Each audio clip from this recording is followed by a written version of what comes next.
Hello, everyone, and thank you so much for joining our webinar, Going Digital with the Microscope.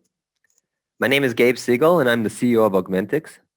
And joining me today as co-presenters include our CTO, Ellie Pagan, toxicological pathologist, Dr. Abraham Niska, and anatomic pathologist, Dr. Vicente Molina. The goal of this webinar is to present how pathologists are using Augmentix to access digital pathology technologies directly from the microscope. The plan for the next 45 minutes is that I'll present a very brief overview of the hardware. Ali will then spend around 10 minutes providing an overview of the software capabilities and user interface. We will then hear from Dr. Niska and Dr. Molina for around 15 minutes each on how they are implementing these tools within their practice and their experiences to date. Following the presentation by Dr. Molina, there will be a Q&A session, so if there are any questions throughout the webinar, please write them in the Q&A chat and we will address them at the end. So to begin, Augmentix is a technology for transforming the pathologist's existing microscope into a platform for digital pathology. Called augmented reality microscopy, or ARM, it's a technology for allowing pathologists to go digital while avoiding the need to first digitize slides. The way that this is accomplished is by inserting an optical module into any existing microscope. So it doesn't make a difference if it's an Olympus, a Nikon, Zeiss, for any infinity corrected brand. And what it does is, without in any way altering the optical qualities or other properties of the microscope, we enable in real time the ability to access digital pathology capabilities. Some of the capabilities which are currently available within Augmentix include telepathology, image analysis, AI, whole slide scanning, database integration, and others. The way that all of this is accomplished can be further explained by showing how the system operates. The blue line over here represents the light from the microscope lamp, which continues unadulterated through a standard beam splitter up into the microscope eyepiece, the oculars. So what's being viewed inside the microscope is the same optical quality as before. A small portion of the light is siphoned off from the beam splitter into a digital pathology grade camera. And one of the unique aspects about this camera is that the field of view which is being captured by the sensor is essentially comparable as to what's being viewed inside the microscope eyepiece. So as opposed to like a standard camera, which would have a coned in type of image, what's being viewed over here is really almost one-to-one. The second camera over here, or what's represented by number 3, is looking at the microscope stage, and it's specifically looking at 3 things. One of them is the microscope objective. The second is the slide label. And the third is the XY position of the slide to know exactly where on the slide the pathologist is looking. So both of these cameras are connected to the pathologist's PC. And what we're able to do is, on one hand, while the software is viewing or has access to a live view of the region of interest, it also has access to information which helps the software automatically calibrate, let's say, the morphometric calibration and the white balance, allowing the pathologist to save time and also to perform image analysis in real time on the image. The display from the let's say image analysis can be displayed either on the pathologist's PC or also in real time as augmented reality inside the microscope eyepiece, which is represented by the red line, which is viewed in parallel inside the ocular of the microscope. So with the system's ability to function as a platform for both the data acquisition and the display, it's sort of similar in concept to a smartphone and an app store, where we have an open API and we're able to deploy just about any kind of pathology software directly inside the microscope. So with this introduction to the system, I would now like to ask Ilya to present some more information on the software. Hello, everyone. My name is Eli, and I'm CTO of Augmentix. So as Gabe mentioned, I'm going to show an overview of the user interface and the different functionalities of the system, which will be hopefully provide greater understanding and context of methods which Dr. Niska and Dr. Molina will present. So let me share my screen here real quick. Okay, here we are in the main UI of the Augmentix. Like I said, the Augmentix software is installed on any existing PC, and the entire architecture of the system is designed for quick and easy deployment. This is true both for the aspect of the pathologist wishing to access tools but also for the calibration, validation, and initial setup of the system, as well as the integration of different AI, image analysis, and other digital pathology software applications. To date, Augmented is compatible with multiple AI providers, including one company which offers a complete solution for breast cancer IHC stains, as well as manual slide scanning with microvisioner. So the system is getting close here, and let's have a closer look at what is going on with the UI. We have here a main window with a live image. You can see that I'm moving the stage, and the image updates itself automatically. Which mentioned this image is our digital pathology grade camera, which has a wide field of view. So all the image analysis algorithms will be able to work on this live image without having to first photograph or digitize the slides, saving basically a lot of time. I will shortly show how the image analysis is conducted, though I wish to first address how the system automates a number of processes.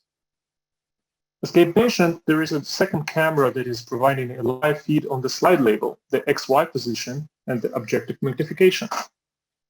Over here you have the current magnification, and if I switch the turret, let's say we're currently at 10 and let's go to 20, you will see that it updates itself automatically.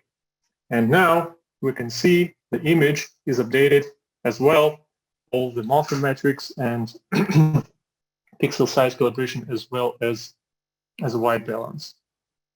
So as well, over here you can see that there is a live shot of the slide label, which is located on top of the slide itself, as well as this red cross, which should follow my movements and track my movements as I move through the slide, as you can see here. So by means that we're able to track the position of where exactly pathologist is in the slide. So whether he has or she has some interesting region of interest that are of particular interest and want to point them for subsequent reference, all we need to do is just click this little button over here, and the point of reference is set.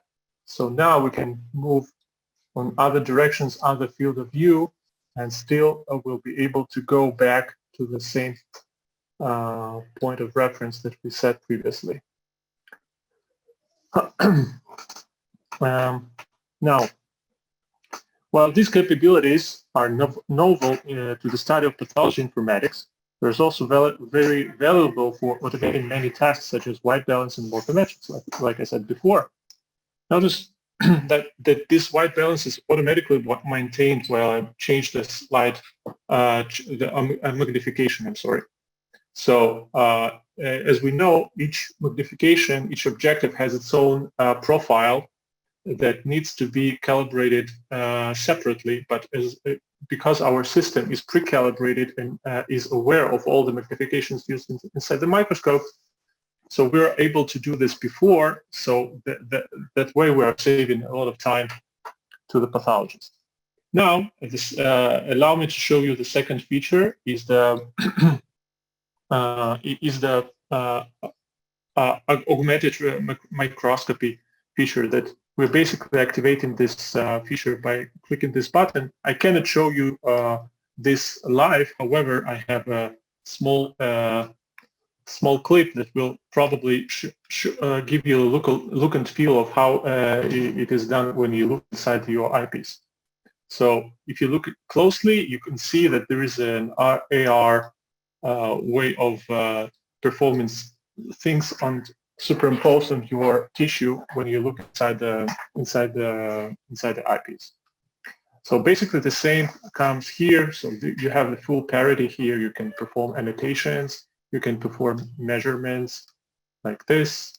You can perform different type of segmentations and different type of plugins that are available on this here. More on that later. So also I would like to show you the database functionality. Over here, you can see that the slides are categorized by the study, animal, and organ. We can add more slides, and we can add also the ability to integrate the barcode reader. So the barcode will read the slide label and automatically fill all the necessary details here. And we have the database over here that allows us to perform verifications of different images that were previously saved and perform different morphometrics on top of the previously saved images. What is important here is that while you are saving the images for subsequent reference and analysis, they are saved in the open format that they are available simply in Explorer. Like here, a simple example, I'm saving the image like this, and what you will see is that immediately available in Explorer, and this is what I get. You can see the image itself, you can see the white watermarking of the image context, as well as the overlay with all the morphometrics that I performed previously. So the images can be annotated and saved into any open format, and they are both, to reiterate, they are both available from the internal database Explorer as well as from the file Explorer inside the operating system. What I would like you to bring your attention to the top right toolbar, which contains a lot of buttons, and all of them are stand for different features that were implemented by the requests from our clients, and so they're basically proved to be really working solutions for different clients that we have. For instance, we have a telepathology solution over here that allows us to remote clients to connect. We have in the scenarios where this is not feasible, we have an option to send the images to the contact via the SMS or email and such.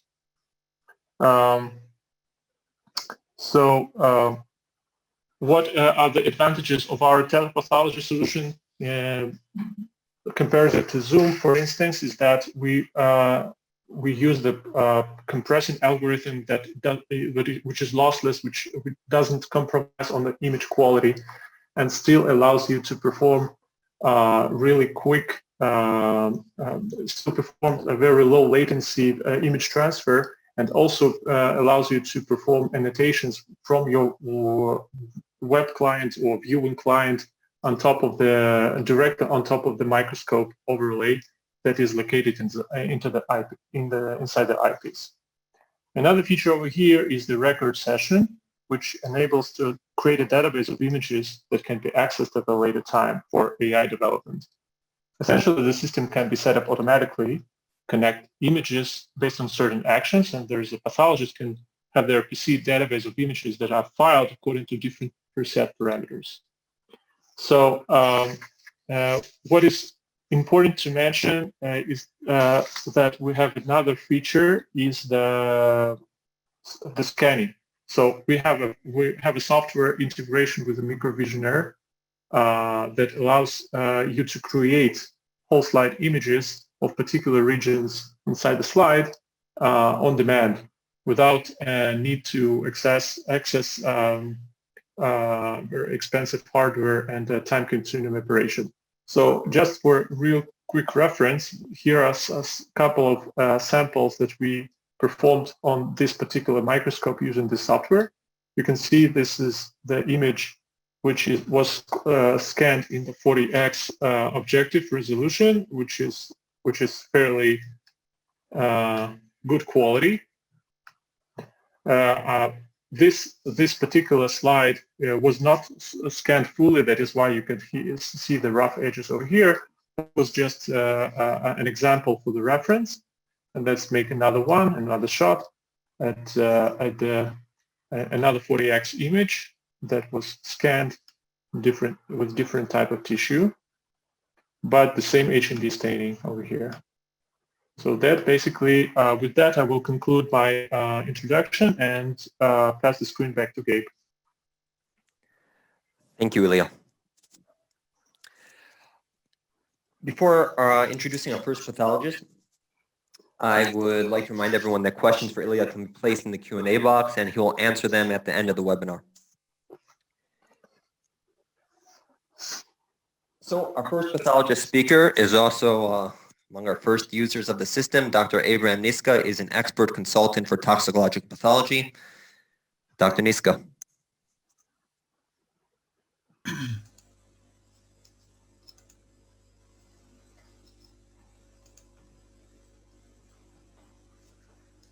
I'm trying.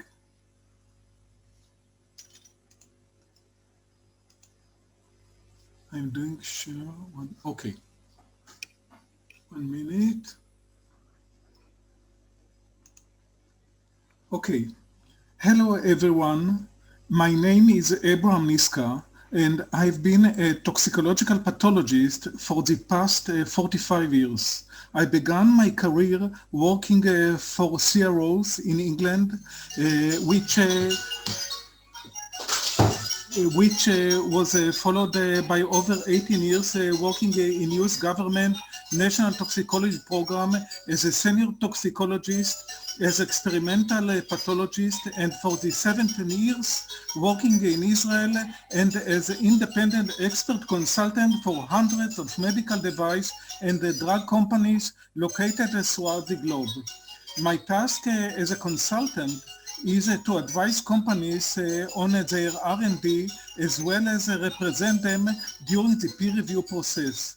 For those not familiar, the peer review is among the most critical stage required for regulatory approval of a new drug or device and is essential where a second independent pathologist will review the work of who we call the study pathologist, typically employed at a CRO. And it is this process which just about every drug and the device will go through it and is really the foundation for ensuring the drugs which come to market are safe and effective. In terms of end product, whether it be a formal peer review or even just consulting for a client on their R&D, my deliverable is nearly always a report that details the slides which are reviewed and my extra opinion on the safety and efficacy of the drug or device. As I mentioned, my office is in Israel, and with clients across the globe, the technologies of digital pathology are critical to my work. This includes the telepathology technology for real-time consultation and peer review, as well as other technologies for quantitative analysis and automated reporting, which help me provide faster and more accurate results. I have been closely following digital pathology technologies for over a decade and was originally interested in Augmentics for its ability to save me from the time required to scan the download wall slide imaging files, and in particular save precious time and resources spent frequently abroad for peer review. So I will now like to share with you how I use Augmented system to access all the benefits of digital pathology directly from my microscope. I am now sharing my screen with Augmented software, as you can see now, open, and we are viewing a live image. I will move the stage. Of the slide on the microscope. What this means is that I am continuing to use my microscope in the exact same manner as I would use any microscope, but as soon as I need digital tools, it is immediately available. As mentioned just now by Ilya, the system automatically recognizes the objective magnification, allowing me to begin work immediately without having to white balance or update the morphometrics. So typically, I will receive many slides as part of the review, and then I reach a slide where I believe there is a value of using algorithm to provide quantitative results. In this case, I have here a slide to quantify as percentage area in a rat model of liver fibrosis. So the augmented system allows me to integrate algorithms from other artificial intelligence developers, in this case developed by IRA Matrix from Mumbai in India. I will now show an example how I use the liver fibrosis algorithm. So I find the region and just press the command button. As you can see here, I decided that this field I would like to measure. 1 minute.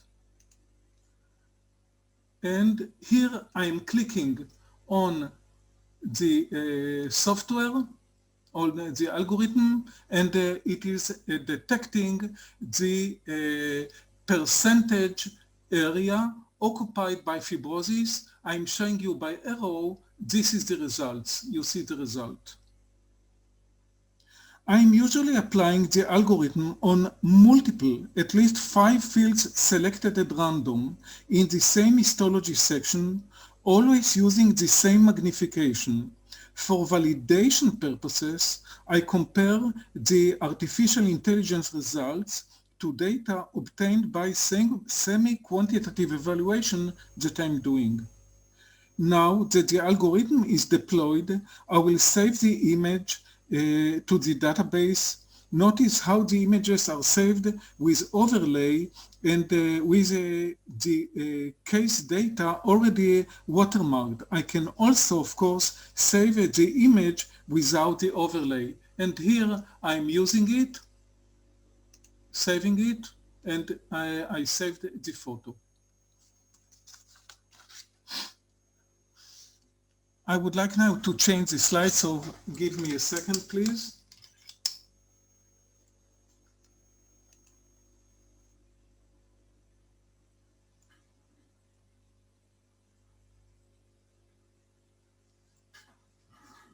I can now give another example of quantifying the Ki67 positive cells, ultimately expressing the percentage of proliferating cells in an area of interest. Again, I'm able to find a region of interest and immediately deploy an algorithm from QPath that provides instant results. Notice how the algorithm detects both the positive and negative nuclei. And now I will show you.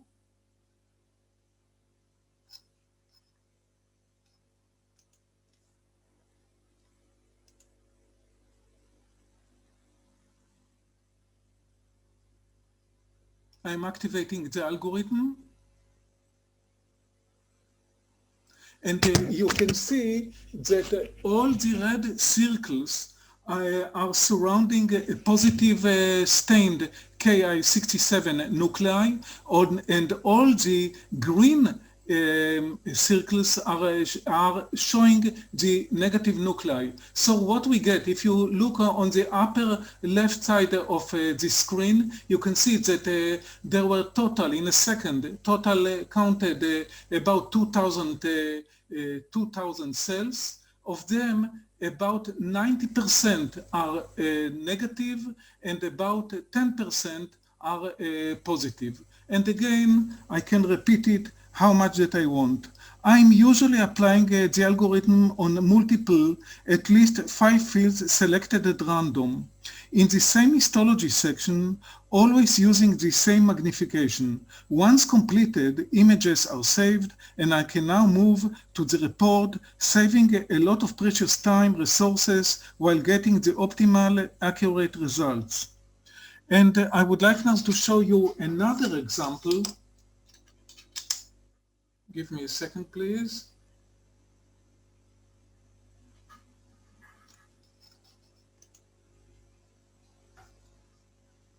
Here is one final example of utilizing artificial intelligence algorithm from IRA matrix to quantify as percentage area in a rat model of fatty liver.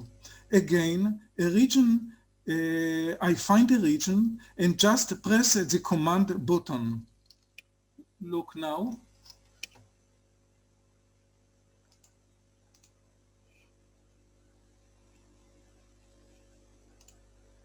I'm pressing now, activating the algorithm, and as you can see, I get the results, and I can change how many fields that I want. In this case, we have approximately 9% are occupied by fatty liver. These are all the green circles. What is very nice about Augmentics is that images are saved directly to my PC,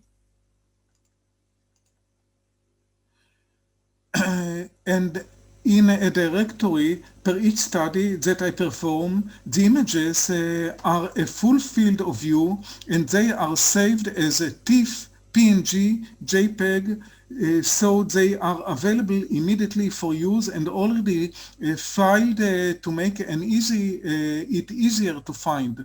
I can easily go into Explorer, choose the images I wish to enter into the report, and export them.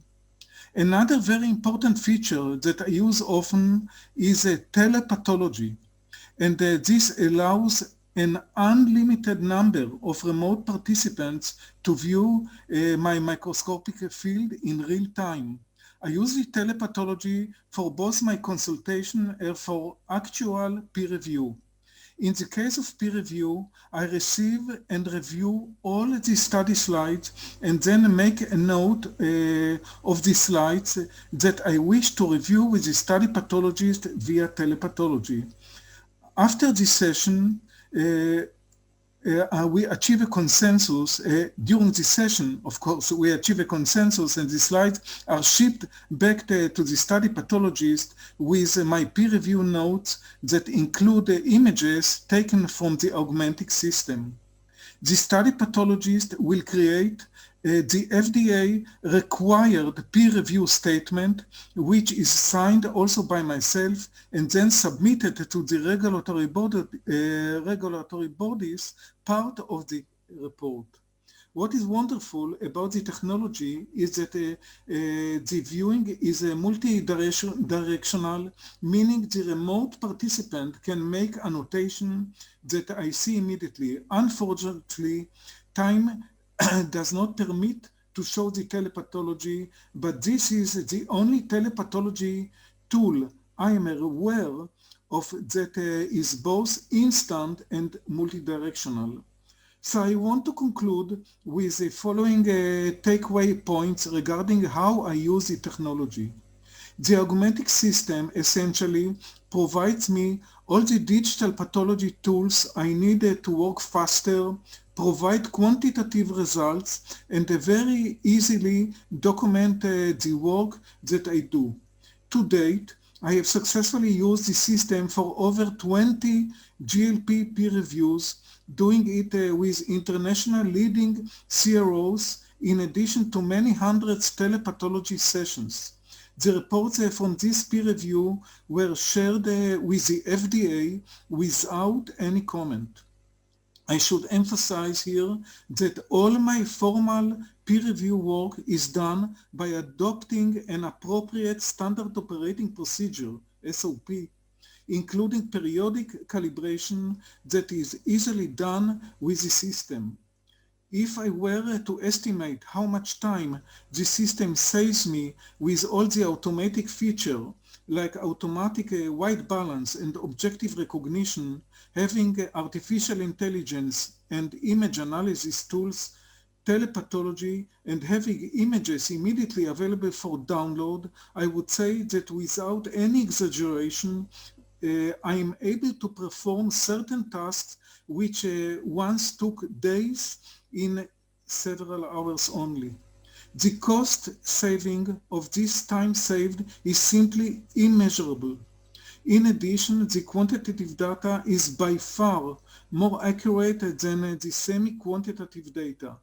I would also say that I used to travel overseas on average 2 times per month. Since the start of the corona, I have not traveled at all, and my business has increased.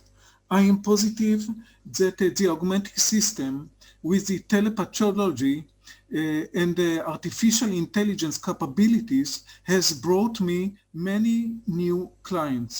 Related to this, all of my clients have always been very happy to finally see a glimpse of the work I do, and this helps them in better designing their products. And finally, the fact that Augmentics is enabling me to do all of this from my microscope without scanning means that everything is immediate without heavy files. It is really the best of both worlds by having the speed and quality of the microscope with the state-of-the-art digital tools. Thank you very much for your time. Thank you so much, Abraham. And again, if there are any questions, please place them in the Q&A box, and we will address them following the presentation by Dr. Molina. Dr. Vicente Molina is a specialist in anatomic pathology practicing in Barcelona. Dr. Molina. Good afternoon. I am a surgical pathologist practicing in Barcelona. As a surgical pathologist, I am responsible for making a diagnosis in tumors and in inflammatory conditions. I cannot advance the presentation. I don't know if you can help me with that. I see your presentation. But I'm not able to advance the slide.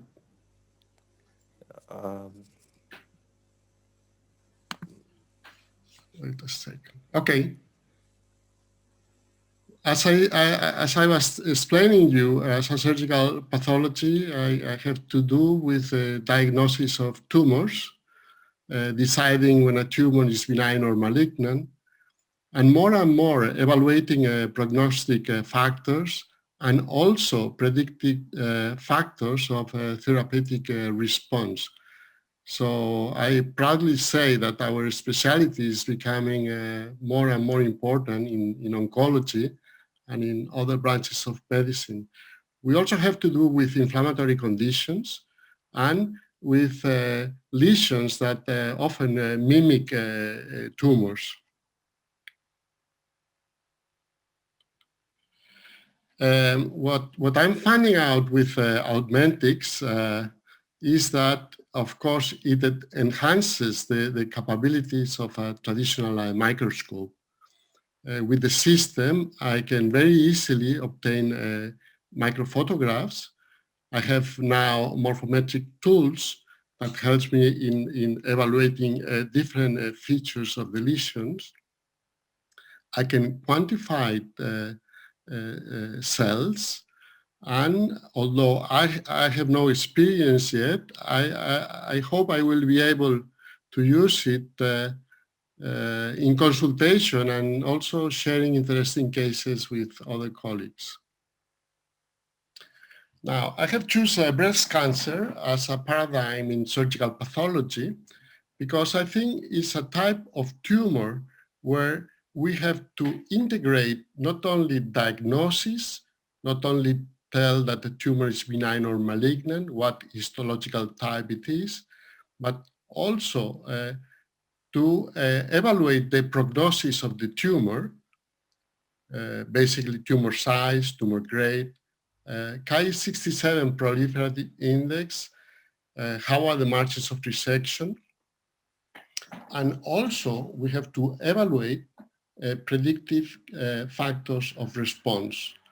So by studying hormone receptors, we should evaluate if the tumor is going to be responsible to hormone therapy.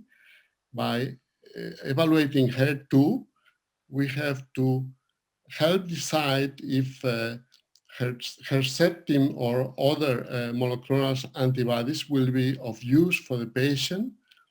And also we have newcomers in these predictive factors, and these are immunological markers that help to decide if a patient is going to benefit from immunotherapy. And there are, at the moment, two types of markers that are very interesting to evaluate. One is tumor-infiltrating lymphocytes, and the other is PD-L1 immunohistochemistry. So this is breast cancer, an invasive cancer of a special type that I have very easily acquired this image from my microscope, and in a much more efficient way than with many of the photographic equipments that I have used before. This is a detail. So I just want to show you that the quality of the image is very good and very comparable to what I see through my microscope. Then what I like a lot with the system is that I can measure things.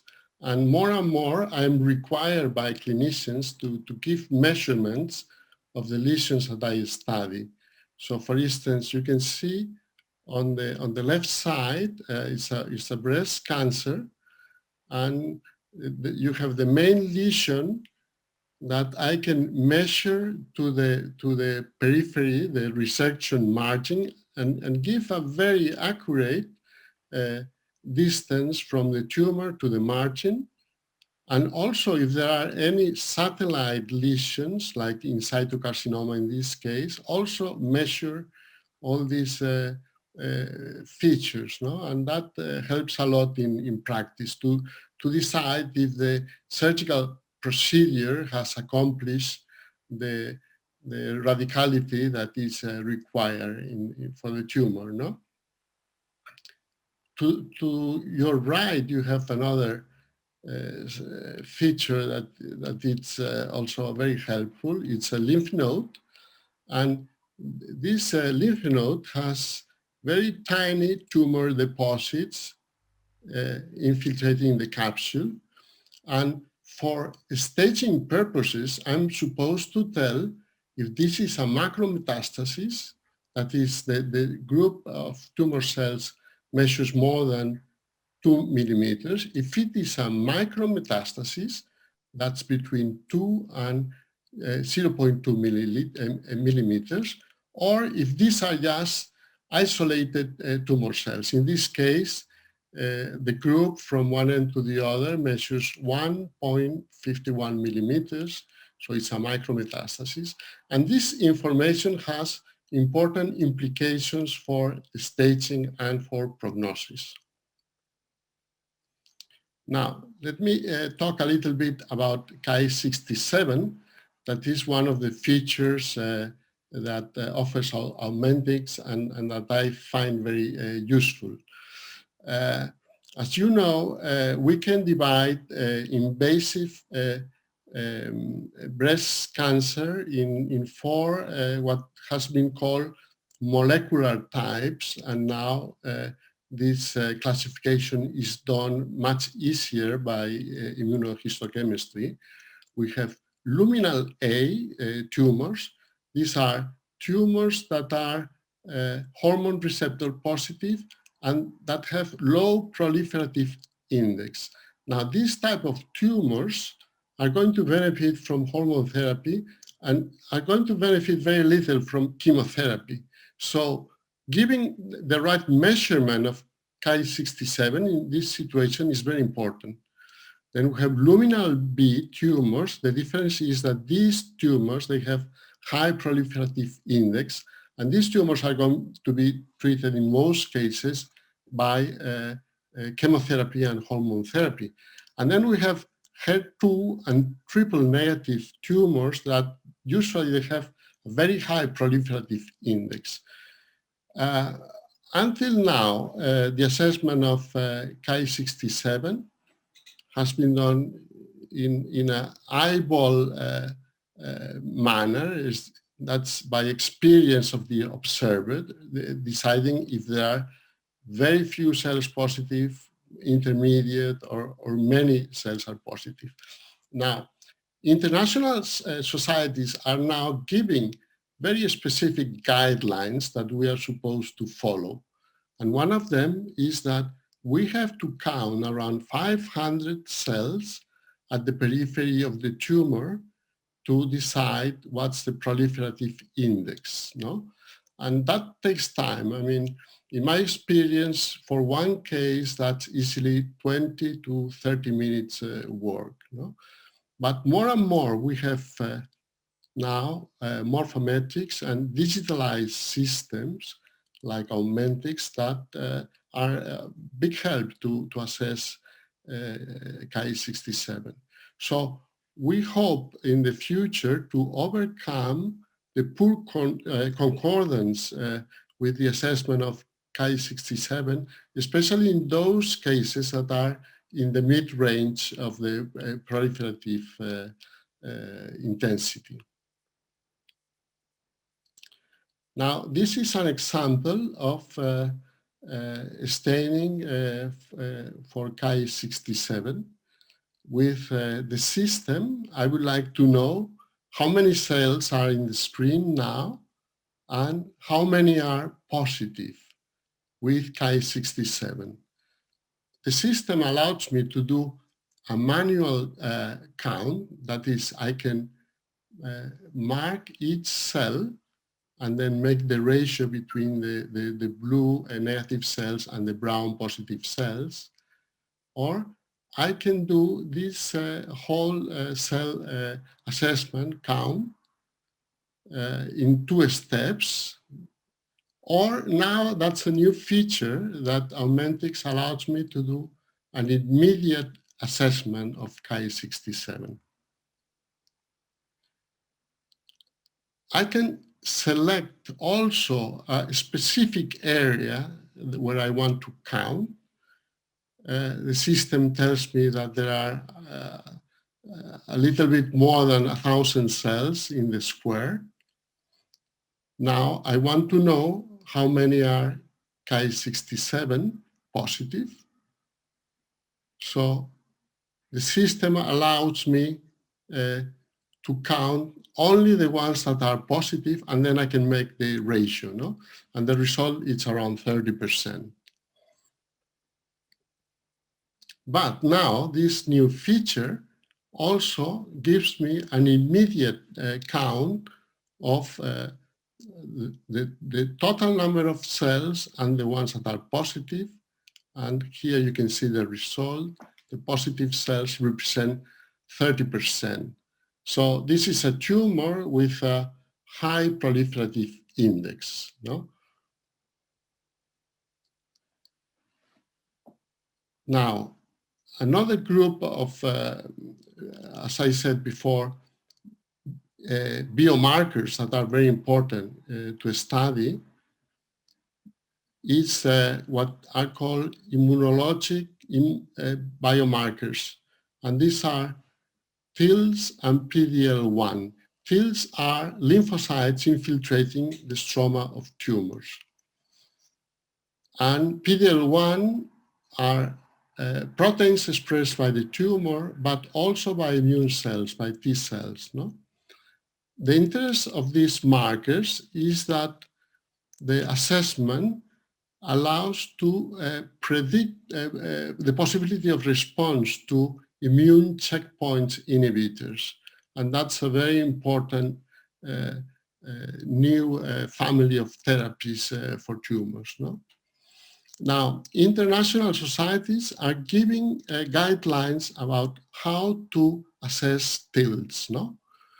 You have to study the stroma at the periphery of the tumor. That's where the tumor is growing, and calculate the percentage of lymphocytes occupying this area of the stroma. And in that way, you can find out if the tumor is a low expressor of TILs, intermediate expressor between 10 and 40% area of the stroma occupied by lymphocytes, or high, that is that the stroma is very rich in lymphocytes. So we are finding out that tumors that are high in TILs have a very good chance of improving their survival by treatment with checkpoint inhibitors. So that's a very important thing to assess. No? The same thing happens with PD-L1 protein, and this has been especially been studied in triple negative breast cancers. So the rule to assess PD-L1 is that in the total tumor area, we have to find out what percentage of the area is occupied by PD-L1 positive immune cells. And if this expression is over 1%, this tumor, this patient has a chance to benefit from these checkpoint inhibitors. So you can imagine how important is the correct evaluation, and especially that this evaluation of these markers can be reproduced by different pathologies. This is the advantage, advancing edge of a tumor. You can see tumor cells here. And then I have, with Augmentics, delineated with a free hand, delineated the stromal area. And this says here how much, what's the area of this. Now, with a different color, I try to delineate where the lymphocytes are, and I can just make the ratio between both measurements. And what I find out is that lymphocytes occupy around 50% of the stromal area. So that indicates that this tumor is quite rich in TILs, and therefore it probably will benefit from treatment with immune check inhibitors. Okay, so in conclusion, in my practice, my traditional microscope now is more efficient. I can measure things, I can obtain photographs, I can delineate areas that I'm going to be required to do for assessment of these new markers. I can be much more accurate in my assessment of the proliferative index of the tumor.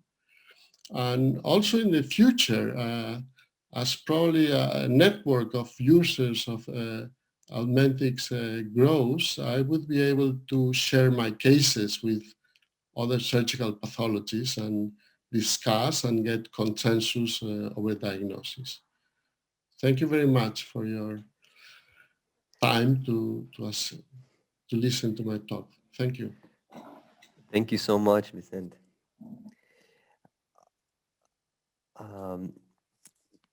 So at this point, I would like to address some of the questions which came in. Let's see, here's one. This is for Dr. Niska. You explained that you work in the same resolution. Is there an adaptation if the resolution needs to be changed? An adaptation to the workflow if the resolution needs to be changed? In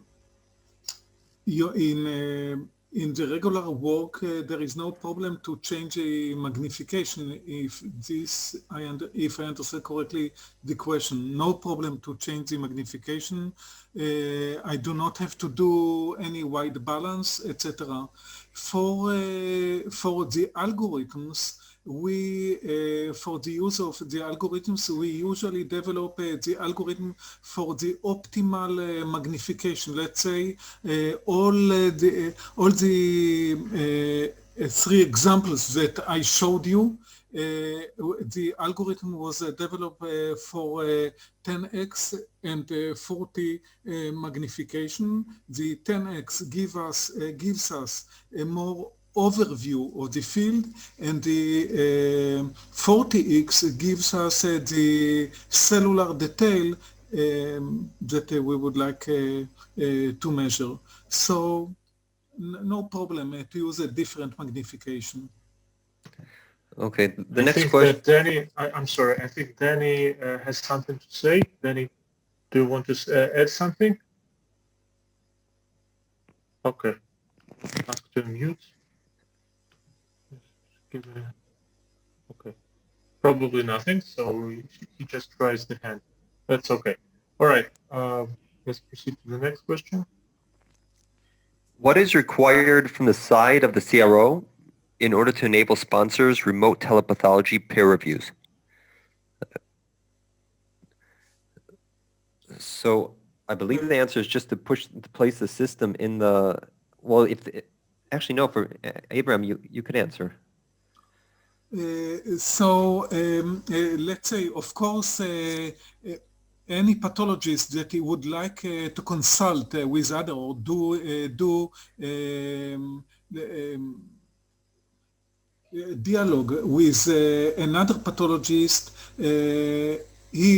so the primary pathologist, he should have the system. And then, of course, the screen is shared without the need to purchase the system.